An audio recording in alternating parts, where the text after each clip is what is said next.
All right, so this is going to be the video on Act Two of Macbeth, explaining kind of what happens on the macro, big scale of what happens in the play in this act.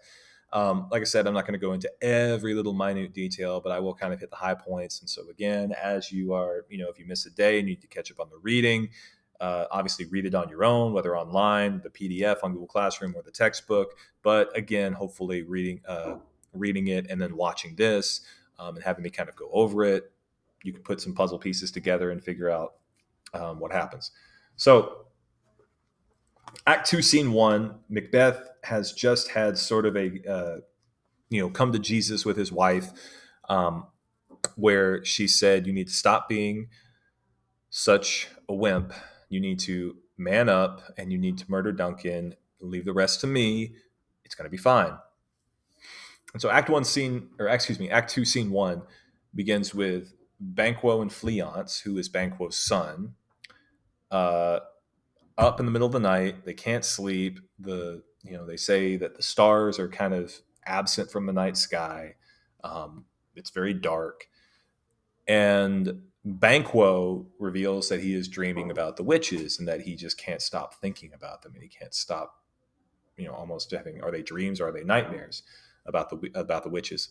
Um, And Fleance doesn't really do anything in this scene, but it's just important for us to be introduced to him because Fleance will become important later. Because if you remember from Act One, Scene 3, the witches tell Banquo, "Thou shalt get kings, though thou be none." So, in other words, you will have a child who will become a king one day, and he will have a line of kings. He will start a dynasty. Um, so, that's going to be important later. Um, so he and Fleance are up in the middle of the night. Macbeth shows up because Macbeth is up in the middle of the night, not because he can't sleep. That'll be later. But he's trying to stay up so that he can be the last one awake when the rest of the castle's asleep, so he can go in and murder Duncan. And so he talks to Banquo for a little bit. Banquo says, "I have you dreamed of the Weird Sisters. Have you ever dreamed of the Weird Sisters since they talked to us?" And Macbeth says, "No, not really," even though we know he's lying. And so Banquo and Fleance leave, and they wish Macbeth good night. And then Macbeth is just waiting for his wife to give the signal to go into Duncan's bedroom and kill him, which is a little bell. And as he's waiting, Macbeth imagines that he sees a dagger floating in front of him. And this is just a hallucination. He's so panicked and stressed and agonizing over the fact that he's going to have to kill Duncan that he is literally visualizing a dagger floating in front of him. And he acknowledges as much. He realizes that this is probably just a hallucination.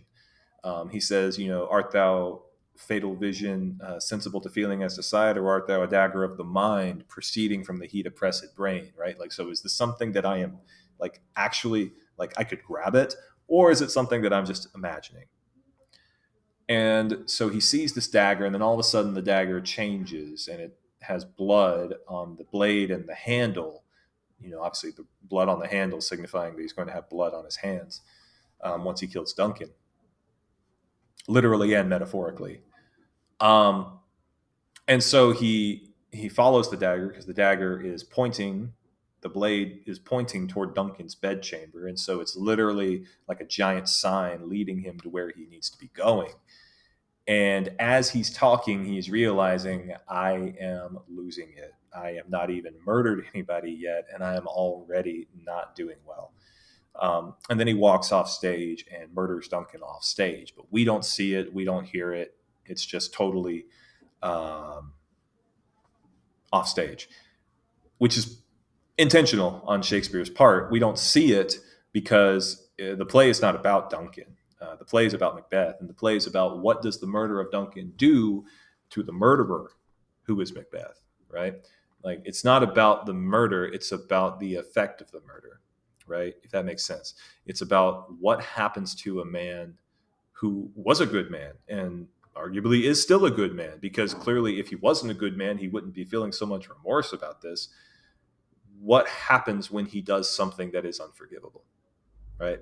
How does that affect him? How does that change him.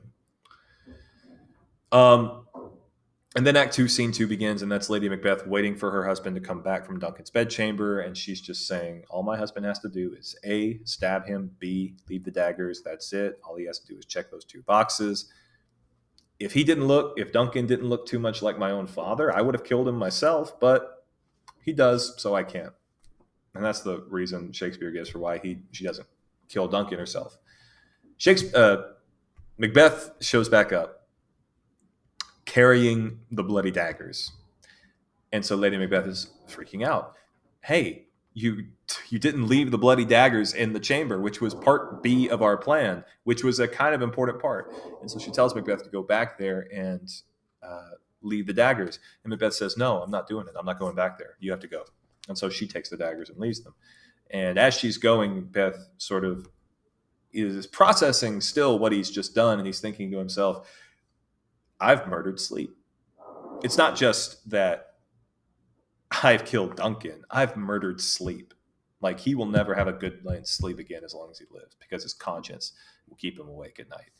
And he says, will I ever wash this blood off my hands? Blood on my hands being the metaphorical meaning of guilt. Will I ever be able to wash this away?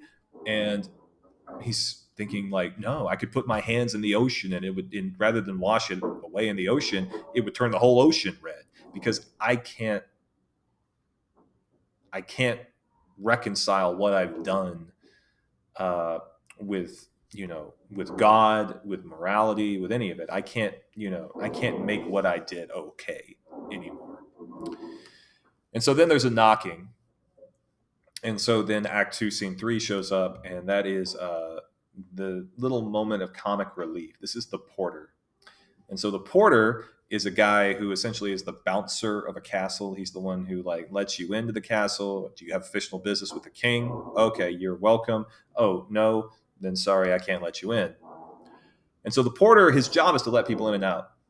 But this particular porter has been drunk. He's been partying all night. And so Shakespeare just brings this porter character in as comic relief to sort of break the tension a little bit of what just happened. And he just, does this whole little thing. He's just a drunk guy, playing for the groundlings, telling a bunch of inappropriate jokes. And so then we meet a new character, Macduff. Macduff right now is not a super notable character, but he will become much more important toward the end of the play, when he sort of is revealed to be Macbeth's antagonist, the kind of opposing force against Macbeth.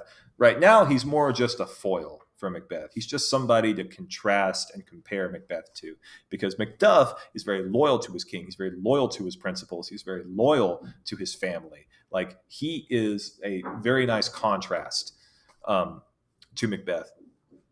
And so Macduff shows up, and Macduff says, hey, I'm here to wake up the king. And Macbeth says, sure, I'll show you to his chamber. And all Macbeth has to do is act surprised and shocked when Macduff finds his dead body. And Macduff goes in, Macbeth makes small talk, and then Macduff comes back and says, oh my gosh, Duncan's dead. Macbeth goes in to go see it. And this was not part of the plan. He proceeds to murder the 2 servants. Now, these were the people that they were supposed to frame. That was not part of the plan. Macbeth comes back and says, oh, sorry, I killed them. Who couldn't stop themselves from killing them? I mean, they were the murderers. And so Macduff finds that suspicious. And then Lady Macbeth realizes that her husband is digging himself deeper and deeper into a hole, pretends to faint. They carry her away. And then Act 2, Scene 4, the last scene of the act, you have basically two important things happen. You have somebody talking about how the natural world seemed to be thrown out of kilter because of King Duncan's death. There was some wind. There was awful earthquakes. It was said that Duncan's horses broke out of their stalls and ate each other. So, the natural world seems out of whack. And then we find out that Malcolm and Donalbain, Duncan's 2 sons, have fled the country because they're afraid, maybe someone is going to want to kill us too, because we're the sons of Duncan. So they flee. Donalbain goes to Ireland. Malcolm goes to England. But that makes them look even more suspicious, right? Because their dad's dead. Now they fled the country. So Macduff does not buy that story. Macduff thinks that there's something off, there's something fishy about Macbeth. And so, Ross, who's another Thane, says that, oh, Macbeth's gone to be crowned, he's gone to have his big crowning ceremony, his coronation. And Macduff says, I'm not going. And that ends Act Two on a particularly tense moment because now we know Macbeth is going to notice that one of his noblemen is not at his crowning, his coronation.